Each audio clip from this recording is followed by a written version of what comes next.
Welcome to the court. This is Acker at Basketball. Hello, welcome to another episode of Acker Basketball, Season 3, Episode number 11. Now you're here with the number one father-son duo when it comes to anything ASUN men's basketball. I'm your co-host, Curtis D. Acker.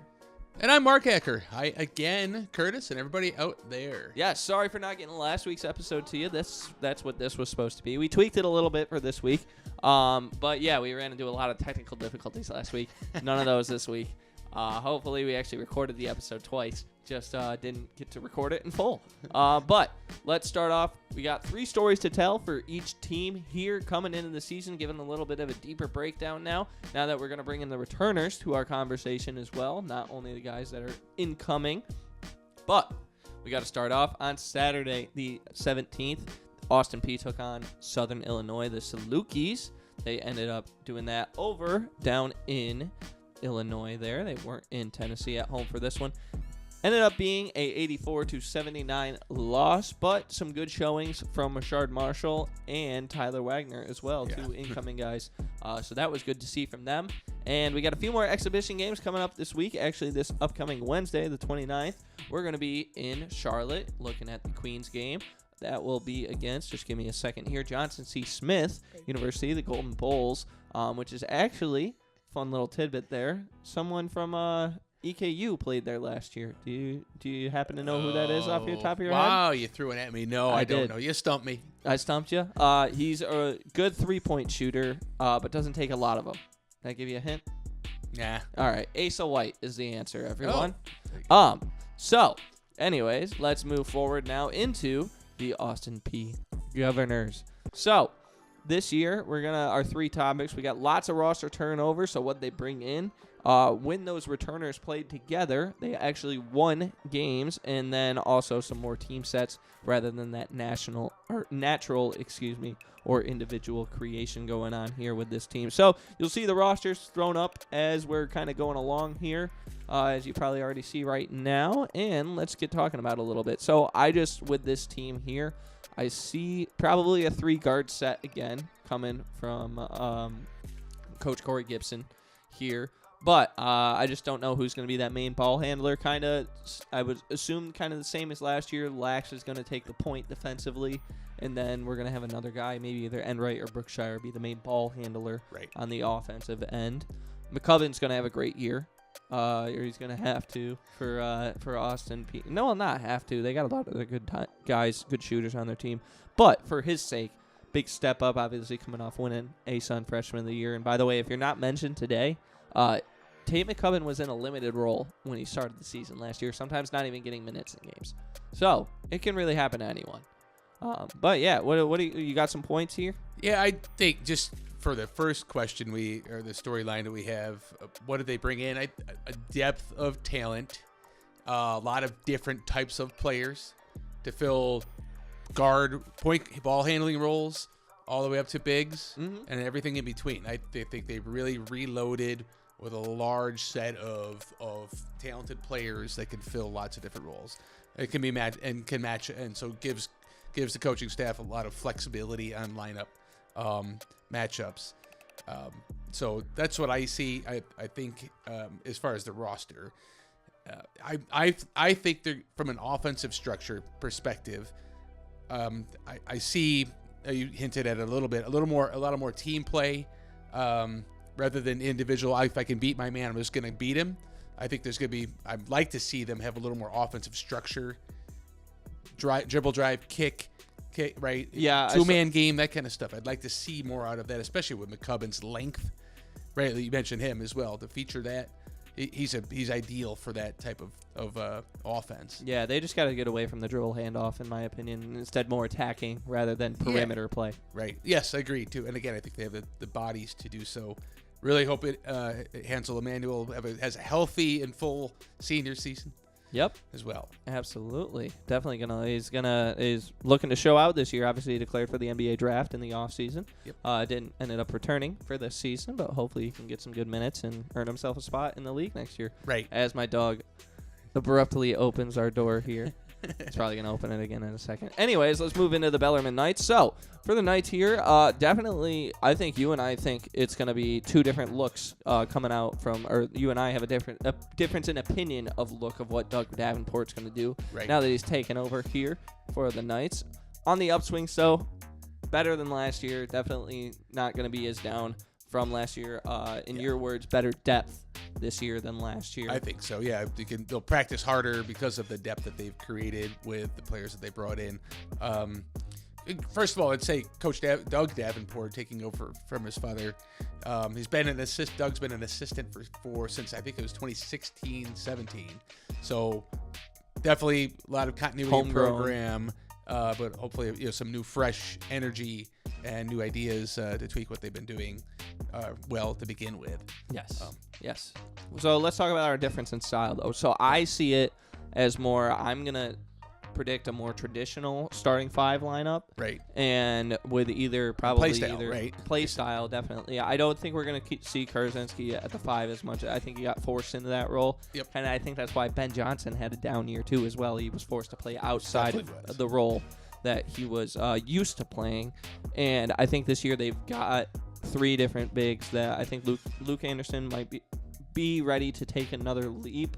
You'd hope to see that coming into the second year here, but the 2 freshmen, Sam Donald and Jacob Wassler, I think are going to be very, very strong bigs for Bellarmine already to start the season.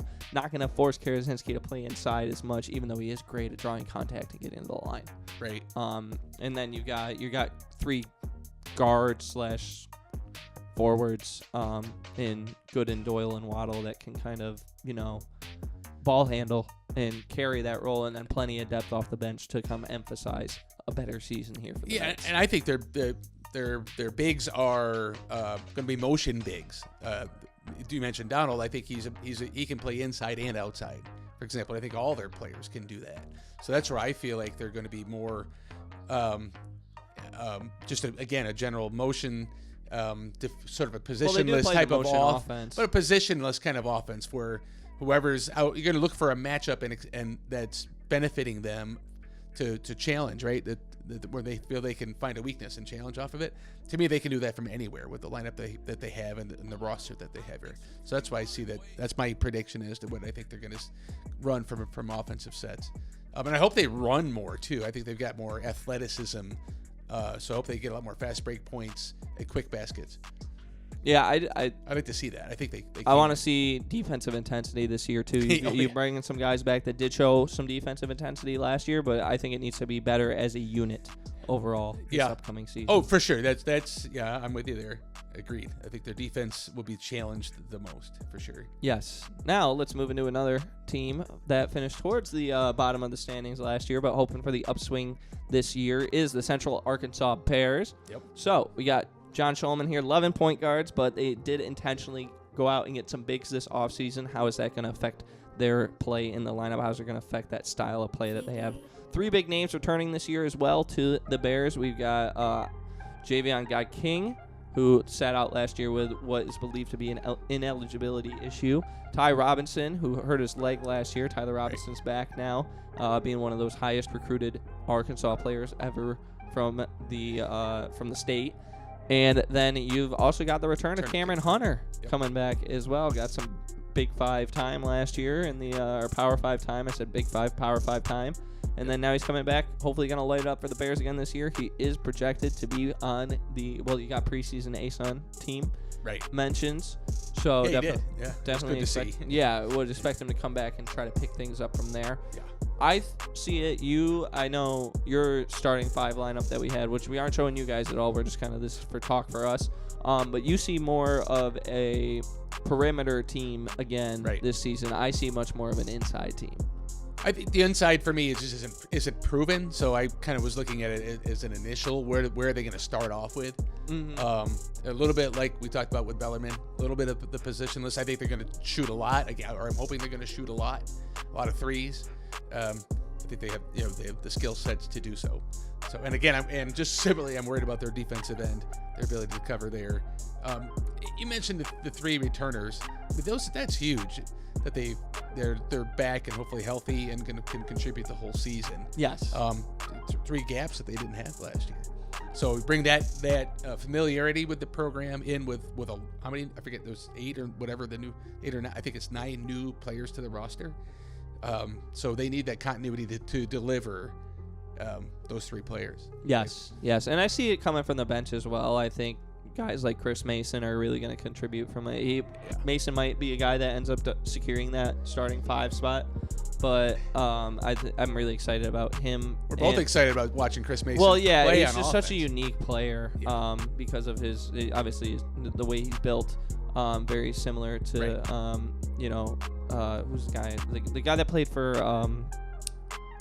Kenneth Lofton Jr. is the name that I'm looking for. Very similar in body shape, size to Kenneth Lofton Jr. Maybe not as much ball handling skill as Lofton has, but definitely some ability to downhill score like he does. So I think that depth from the big spot this year continues because they had Nehemiah Turner and Gloria Tim last year. Yep. I think that continues again this year. They do have with more Truman Byrne, Malachi Marable, and now Chris Mason. They have some size for sure. Mm-hmm. Yeah, definitely an improved roster in that perspective as well.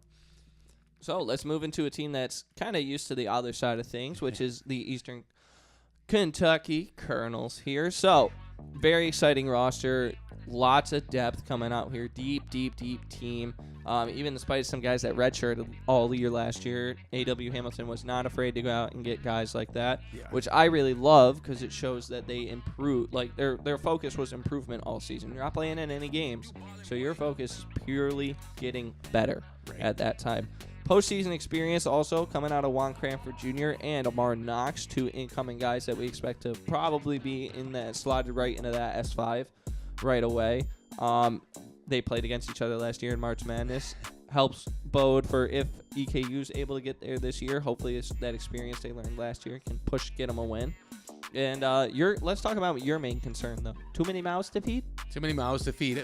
Just how do they, pretty self-explanatory statement there. How does everybody get their shots? If they get bogged down, all right, someone can run with them. So they're going to go, right? That's their motto, is to go. 40 tough. But when they do get bogged down and get stuck in a half-court offense, are players that aren't getting the shots going to start forcing action because they want the ball? They got a lot of guys that can really go one-on-one and beat your man. That's my... if it's a concern. And they play team ball. It's a genuine concern for me as well because there's a lot of big names here. I'm even looking at my starting 5 list right now. I see 4 shooters coming off the bench. Yeah. Maybe or three maybe. But that being said, you got guys like Monty Myrick, who's more known at the defensive end. Right. Eve Paul is going to be, he's dunking the ball a lot more often than he is shooting or anything like that. And also last year, especially when he was in the S5, he didn't get a lot of minutes in the S5. He would play that 16 to 20 minute kind of role. Yeah. So I think that you're not going to get shooting maybe from the forward spots here. Right. Look for a lot of guard shooting. Yeah. Coming yes, from exactly. This roster this season. Totally agreed. Yep. I think they're ready. They're set up to go for sure. Yeah, it's going to be a deep team. Long season for EKU here. Right. Not in length as far as like long. Like when is this season going to be over? Like long season is. They're going to go for a while. Yeah, exactly. Another team I expect to go for a while is the Florida Gulf Coast Eagles. So another team like EKU, perhaps the best freshman class in the conference. Your words, not mine, but yes. I do tend to agree that it is up of the upper echelon. How good's Barno going to be as a leader? It seems like it's his time to lock down that point guard position. Yes. Can he do it? And if he does, how big of a obviously, as we said here, leader is he going to be in that spot? Right.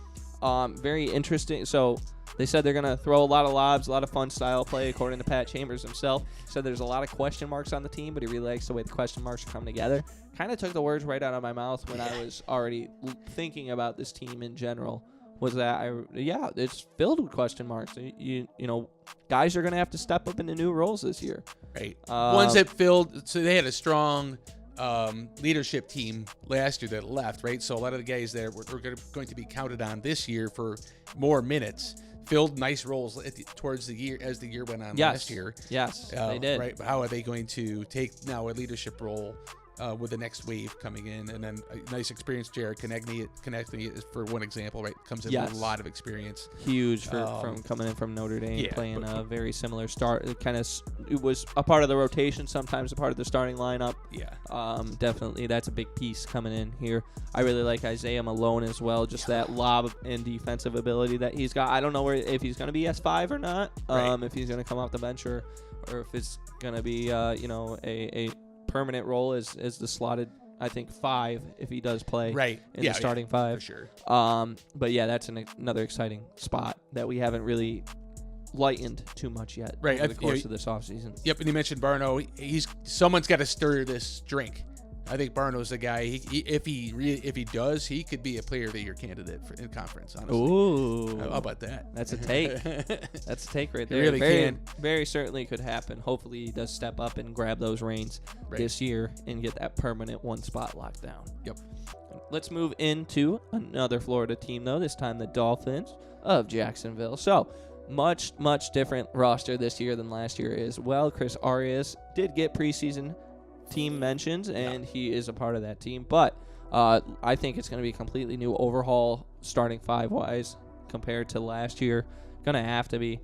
Lots of guys coming in here that have kind of played smaller roles that are going to step into bigger roles, I think. A lot of D1 talent, right? That's coming in. Yep. And but also as well, and then you've got some guys that are making that jump to the Division I level for the first time here. Right. Just some of both, you're right. Yeah, just for me, main thing, when is Simon Wheeler back? I don't know if he's fully healthy, ready to go right now. I actually do think Anakin Brown's going to take a big step. The red shirt from last year is going to take a big step up in that lineup while Wheeler is out, if he's not back yet. And I'm curious as to see if he's brought back in a limited role to start. Right. Knee injury is never easy to recover from. Or if he's going to come back swinging right off the top. Yeah, I hope he is, for their sake. I think he's going to be that, again, a straw that stirs the drink. The experience and the skill set that he has is vital to their success, I think. I do think they're going to play a little bit small. Like I've hinted at it a little bit with UCA and Bellarmine. I think it's the year of the traditional basketball, as far as playing a more traditional size big at your 5 spot. Jacksonville doesn't really have that, though, on their roster, I don't feel like. So they might be at a little bit of a disadvantage when it comes to just pure size. I'm not saying effort or skill, but I'm just saying size. In the middle. I think that's going to be a little bit of a concern for them. Alan Udemadu, I think, will be a hidden gem in that. I thought it was Udemadu. Udemadu. Oh, okay. He can play with his back to the basket. We kind of talk about traditional roles, at least of a 5 offensively. He can go both directions with posting up. So that, I think of that as one element that he can bring. One of the questions the talking points we have here for this team is, can they bring the intensity defensively that they brought last year, and the fear that they put in their opponents last year? Lot to replace there. They lost 75% of their rebounding, along with 83% of their scoring. And they're a good, hard to play against team. So there's a big bar to set there to see if they can deliver that. Looking for Mincy to establish that hard-nosed defense again this year. Yep. And then offensively, we mentioned Arias. Who's the star on their team offensively? Well, remember, Jalen Jones is he is a point guard, but he's more of a shooting point guard. Yes. So I definitely expect to see a little bit of that coming out as that second wave of offense here. Right.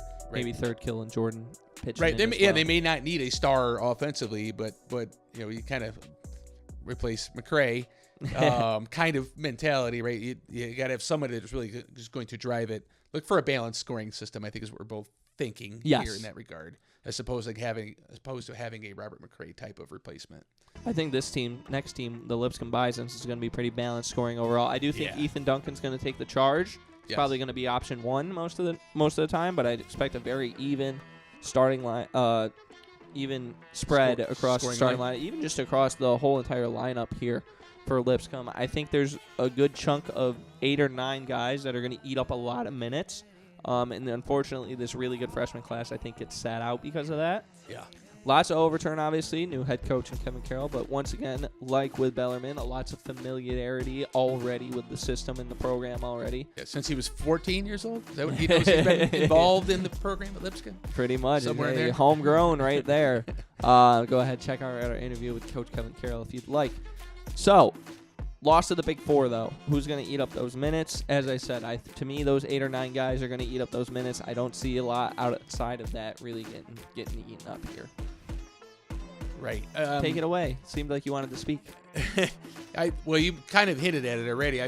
The freshman group, the younger group that's here, to me, they're going to have to grow into roles. To me, they're kind of. Oh, I think they're ready to go already. I just don't think that they have a role for them in the lineup. You think that they still I think need a they'll little get bit of sprinkled development? in, but I'm saying I don't think they're ready for it yet. That was my gut on the research I had done, is that they're going to be given small minutes with small defined roles early in the year, and we'll kind of see where they play out based on that. My concern is that they're going to be a little small, too, in the lineup. Yep. It does depend on what I'm hoping. Kellen Boylan last year, I was expecting a lot out of him. Right. Obviously, he had a big injury and decided not to forego that season and take a medical red shirt. Right. Ended up playing it out. I'm guessing that injury affected him a lot throughout the season, or maybe just even coming back, getting back up to game speed. Right. Didn't really see what you see a guy that started it was either every game or almost every game in the Mountain West with Air Force the year before. Great shooter. That doesn't just disappear, guys. No, it doesn't. No. So I'm expecting a much bigger role out of Boylan again this year. Yep. As well. Exactly. Yep. Yeah. The minutes have to be taken somewhere. The guard play is experienced, right, at the college level. So I think they're going to. I think their depth at guard, their guard starting position guard. is Their starting guards is right? Very shallow. Actually, it's a big concern for my team. I'm saying the starting guard. I'm sorry, I made my point poorly. The starting guards, I think, are strong. They play a lot of minutes. They play a lot of minutes. We're expecting a lot of minutes. Yes, of that they are starting strong group. players. Yes, right. I expect. But underneath that, I'm on the same page as you were saying that behind that it's unproven experience. Yeah, it's just unproven, and I think the guard play is going to be someone's going to have to step up in this group of young guards, especially with all the freshmen that I thought were going to be guards. Right. Come in listed at forward. Right. How many double doubles for Charlie Williams? 5. Oh, I'm going to go 11. Oh, that's a lot. Yeah. All right. Moving on. So, the UNA Lions, speaking of double-doubles, how many is this team going to get? Great question. Yeah, this might be the strongest front court in the entire conference. Definitely built from the interior, maybe outside of Keeter Bodie. Right. As far as impact players this year, maybe Cortez Graham Howard gets a couple looks as well.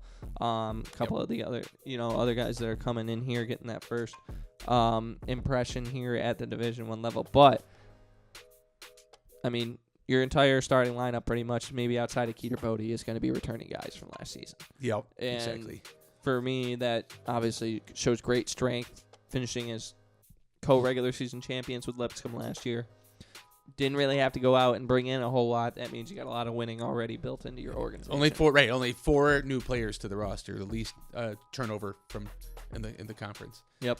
And it's gonna be a strong year from UNA. Exactly. The question here is I think our third point is the increased minutes. You got to make up for Jakari Lane, for Tay Fields. Yeah, very similar to Lipscomb. As far Right. as there's a big chunk of talent and guys, Yes. or in minutes, that got ate up, that left. Right. Who are the guys that are planned to step into that role, going to take it?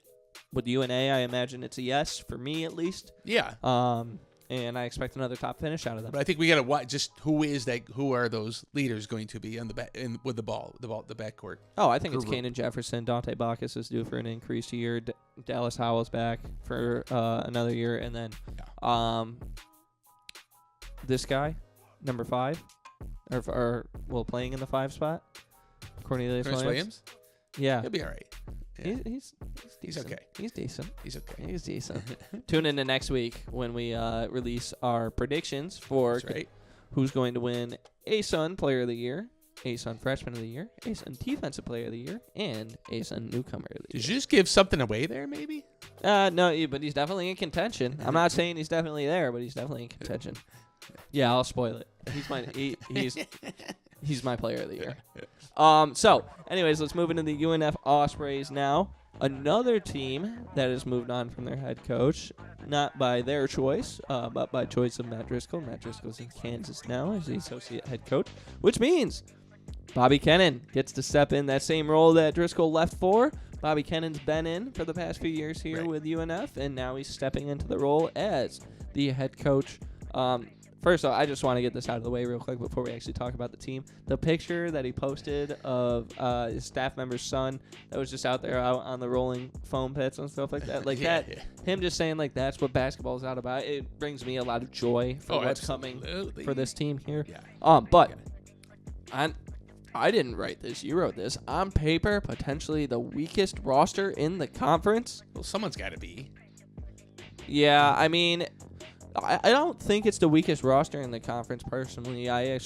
Mine's still to come for that. But new coaching staff, as we just said, a lot of familiarity. I'm much more excited about this roster than you are. Yep. My main concern is that a lot of teams that I was looking at got heavier over the offseason, just in pure mass-wise. Right. This team got lighter. They were working out a lot this offseason. I saw a lot of promo for them out working out in the fields, out on the track. Right. Everything. They were putting in the work. They look ripped, but they're still lighter than everyone else. My concern is that they're going to get shoved around on the inside as well. Right. It may be a very guard-heavy type of play here. I think they lack bigs. That's kind they don't really have outside of Arden Bagage. You don't really have a true big on your team, like a traditional big. Right. I wouldn't consider Nestor Diachuk a traditional big. No, he's not at all. Right. No. He's more of a wing, not a wing of a 4-ish. Right. That's where my concern is again on the defensive end. I actually think Dalton Gaiman's going to end up playing a lot of 5 this year, like Karazinski did for Bellarmine last year. Correct. I agree with that as well. And that's just concerning. You put them against North Alabama's front line. To me, that's maybe an extreme example, but that's the concern I have, and why I was bringing that out. So. Yep. But Alex Fargo's back. That's big.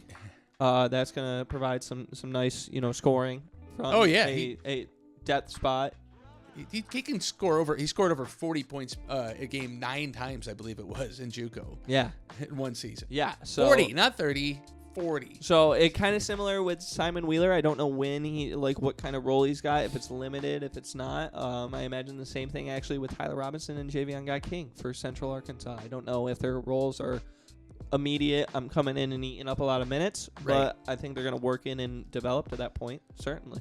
Right, and the last point we had there was ball handling. Who's going to handle the ball here? You and I are debating. You think it's going to flow more through Devin Hines being the ball handler? I foresee Cameron Oriole being the ball handler a little bit more than Devin Hines is. I think both are capable. It's just in the promo I've seen, Oriole's the guys handling the ball all the time. I'm thinking DHO. I don't think there's going to be a single, but a lot of dribble handoff, a lot of motion, perimeter motion, looking for threes. Looking for a double team and kicking, that kind of stuff. That's what I envision. Yep. Maybe not much different than what their offensive style was last year. Well, and actually, Bobby Kennan talked about it real quick before you move on. Yeah. Bobby Kennan talked about at the ASUN tip-off, which the ASUN tip-off happened this past weekend. Videos are going to be coming out on ESPN Plus on the 28th, so you get to see all that coverage there, which is great. But what he said at there was we're going to play similar to last year, but we're also going to play a little bit more inside than we did last year, which I hope is true. I hope they're able to figure that out. As I said, the question mark for me, though, is just you're lighter. You don't have that traditional guy there. Right. Can you actually pull that off? Yep. Now, let's move into the team projected to, was it both coaches in? I think it was the coaches poll projected Queens as the top finisher. Correct. And then the media poll had UNA as the top dog. Correct. But the Queens Royals are one of those teams that shares that number 1 spot. And this year, for me, great incoming group as Chopper comes in, makes a noise. He drove the lane right there, Chopper. He did, and that's what this team is going to be doing a lot this year with. We kind of, talked about this a little bit on Twitter, but we haven't talked about it in podcast yet. Bryce Cash is not back this year. Right. Big shock there due to personal reasons. He's no longer enrolled in the school at all. Exactly. So big guys stepping up here. Looks like Jordan Wofford is one of those guys that stepped up. Probably going to be a very, very, very strong candidate for Freshman of the Year this year. Yeah, Expect him to play that exact role that Cash did. And he's not the only guy that stepped up either. Well, I was going to say, Coach Leonard said, went on record saying, Jordan Watford, I picked him specifically with a role in mind of being a big starting guard, big point guard. Right, other schools have passed him up. But yeah, no, there's a depth of talent here, both new and returning. They did lose a lot of leadership type of role from their team last year. So again, right, with Matthews. What the heck? No, the dogs were just doing something weird. No, I know. You threw me off there. Exactly. And Bryce Cash, etc. Yeah. So, how do they replace the leadership aspect with a new club? Chris Ashby is that glue guy. He is a glue guy from a leadership ASUN preseason player of the year. He is it. You don't need any more when you have a player that puts the effort in that Chris Ashby does. To be big concern here, though, once again, is who's going to play the 5 spot. Yep. That's just you're replacing a lot of size and defensive. Obviously, the best defender in the NBA or in the NCAA. I almost said NBA in the NCAA last year with Malcolm Wilson. Malcolm Wilson leading the nation in shot blocks. Right. So you get a different structure clearly defensively without his presence. Out there. Yes, I see them going back to the traditional big role. Grant Leonard's not scared. Obviously, he showed it with Wilson last year. Wilson didn't get a lot of play time before last year. Nope. I think he's going to do the same thing again this year and throw a guy that's taller that didn't get a lot of minutes. Right. Exactly. So Queens would finish second in assists last year. One other point of our 3 stories here is second in assists in the conference last year. To that leadership and team play, can they keep that up? Are they going to move the ball like that? I'm curious to see what style. I'm thinking they might be more of a one-on-one beat your man kind of offense is what I'm seeing. Kind of like what Austin Peay did a little bit more than they had last year. By the way, Isaiah Henry and Jimmy James, both the guys that have also stepped up along with Jordan Watford, also tall. Yes, big, they strong. do have length. Exactly. Yep. They play kind of that like what Bellarmine does with Tyler Doyle. How Tyler Doyle, he's 6'5", but he brings the ball up all the time. They're going to do the same exact thing. Matchup nightmare with the depth of tall wings, tall guards. Right, in that sense. Yes. Then we've got the Stetson Hatters up next. So lots of new faces again this year for Stetson. We see a little bit of a difference in the interior. For me, I think they're going to run 2 bigs again like they did at the start of last year. Yep. I know you don't foresee that. But another thing, actually, I just saw just recently, Stetson's trainer, he posted, I'll leave a link down to his Instagram down in the description, but he posted a video. These guys beefed up big time in the offseason. Yes. So that's really, really, really good to see, and I think that's going to help with them running those 2, or maybe actually, let me retract that. I think it might take away from my previous statement of running with 2 bigs. They might end up running a little bit smaller of a lineup, but they got more beef out there, obviously. They're not going to get pushed around I thought they got pushed around a lot last year. I like their offensive firepower. 3-point shooters that came in. Copeland, in particular, I think he's going to shoot it all over the place. Yep. Johnson's another 3-point shooter that's coming in here. Yes. Both of us couldn't even insert Bobo Sermons, who we love so much. If there was a 6th man of the year in the ASUN, I think Bobo Sermons might be on a lock for it. Yeah. If he's not inserted into that starting lineup. Yep. Excited to see him play. Yeah. Scrappy. I actually do think it is something like last year with Makai Ellison kind of working his way into that lineup. I could see the same thing happening with Sermons here. Just undersized guard that has to prove that size-wise he can compete. Right. And then once he does, then he's inserted from there. Exactly. But yeah, he's got to. No matter what role he's in, he's going to be huge for this team. Right. And I like his defensive scrappiness. As a whole, though, as a body, can they defend this team? I don't know. I think that's our question. Yeah. Our third thing to watch for with the Stetson program this year is how well they're going to play on the defensive end. It could be a struggle. They got to play a team game. Matar Chope's going to have to be. I think he's going to have to step up big time. I still haven't gotten to see much of Redkowski on the defensive end yet. I do love his motor. Yes. We've seen what we've seen out of Finley Sheridan here, hoping for an improved year from him coming into another year now with Stetson. But yeah, I want to see bit of a rise on the defensive end from one of these bigs here. Right. Someone's got to step up. They need a force inside for sure. Yep. That'll help the guard play. Speaking of teams that don't need any help on the defensive end or with size or anything, no, well, they always room Depth of to size. improve, Right. but going to be very strong defensively, very big. The University of West Georgia here in their second and final season in the ASUN because they're going to the UAC next year, along with a few other teams. But going to be a good final year from them. I just don't. My main concern, I guess, is that they pulled in guys that were on their way out of organization. I mean, that does happen with the transfer portal just in general. Right. But like, it's not like this. They didn't pull in many guys that were good scorers at the level below and then coming up for next. They brought in guys that were, okay, you don't really mesh with my organization as well, so I'm not going to play you as much. And then West Georgia kind of took those guys in. Yeah, I agree with that statement. Yeah, well, you said that very, very well. Yeah. Right. So how they all acclimate. Again, I'm hoping their defensive or their size carries them. Their strength and length, I think it's there. More three-point shooters are available on this club this year as well than compared to last year. Sheldon Williams-Dryden, he didn't shoot threes, but he took a lot of shots. Of all the returning players, he's the number one shooter from last year in terms of the number of shots. Shots attempted. Yes, a lot of volume coming out of there. Right.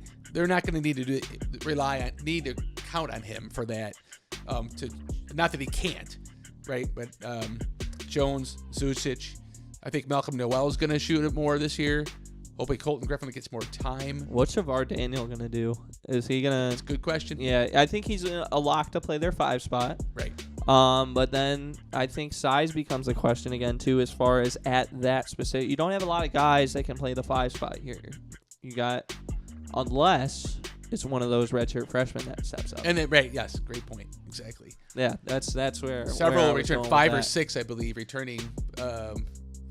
red shirts from last year. Freshmen from last year, yes. That have an opportunity to come fill in a and role that we're not even role talking about. Right. Exactly. Yeah, and it's so hard with red shirts because at the end of the day, the coach sees them every day at practice, but we don't get to see any game film. Right. Exactly. And we're fair. When are we going to be able to head to a practice, or when do they hold open practices mid-season? Mid-season, right. Mid-season is what I mean. Yep. So you don't get to really see that development over that time. Exactly. So definitely could happen. That one of these redshirt freshmen come in, and then West Georgia looks like a whole different team than I expect them to. Right. I do expect another improved year. I think it's I do. better than last year, more competitive. I love the size advantage that they have overall. Yep. Through that 1 through 5 spot. So I think it's better. Still don't think it's a winning year for West Georgia, though. Right. Exactly. More experience. They're experienced club, too. Yes. And not only at the Division I level, at ASUN conference level, but just the talent-wise as a whole. This roster as a whole has got more playing experience. Right. Well, that's going to do it for this week's episode of Acker Basketball. Thank you for tuning in once again. As I mentioned, we're going to be giving out our next week, so a little bit of addition as well to that. We're going to predict where these teams are going to finish in the standings, along with what the ASUN did this past year in the coaches and media poll. Then, along with that, we're also going to predict our player of the year. We're going to predict our defensive player of the year, our freshman of the year, and our newcomer of the year. We're going to give you 3 different options for that. We're going to give you the player we think is going to win it, the player we think is our runner-up, and then our dark horse for who's end up going to be in it. So, that's going to do it. Thanks again for tuning in, and until next time, take care. So long, everybody.